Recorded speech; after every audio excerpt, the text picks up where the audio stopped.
വിശുദ്ധിയുള്ളവളും സകലത്തിലും മഹത്വീകരിക്കപ്പെട്ടിരിക്കുന്നവളും വാസ്തവത്തിൽ കർത്താവിന്റെ മാതാവും കറയില്ലാത്തവളും ഉന്നതപ്പെട്ടിരുന്നവളുമായ മാലിന്യം കൂടാത്ത മറിയമെന്ന അടക്കമതുക്കുമുള്ള കന്യക നിന്റെ മാതാവായി തീരുകയും ചെയ്തു.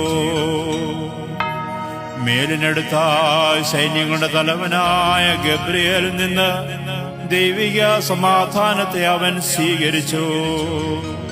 അവൻ അവളോട്, കർത്താവ് നിന്നോടുകൂടെ, സ്ത്രീകളിൽ നീ അനുഗ്രഹിക്കപ്പെട്ടവൾ, നിന്നിൽ നിന്ന് അവൻ ഉദിക്കും എന്ന് പറഞ്ഞു. അവൾ മഹത്വത്തിന് രഥമായി തീർന്ന ആകാശത്തിന്റെയും ഭൂമിയുടെയും ഉടയവനെ അവളുടെ കൈകളിൽ ആഘോഷിച്ചു. അവൾ സകലത്തിന്റെയും ഉടയവനെ പ്രസവിച്ചു. ദൈവിക രഹസ്യങ്ങൾക്ക് ശുശ്രൂഷിച്ചിട്ടുള്ള ദീർഘദർശിമാരാൽ ദൈവമാതാവെന്ന് അവൾ വിളിക്കപ്പെട്ടിരുന്നു.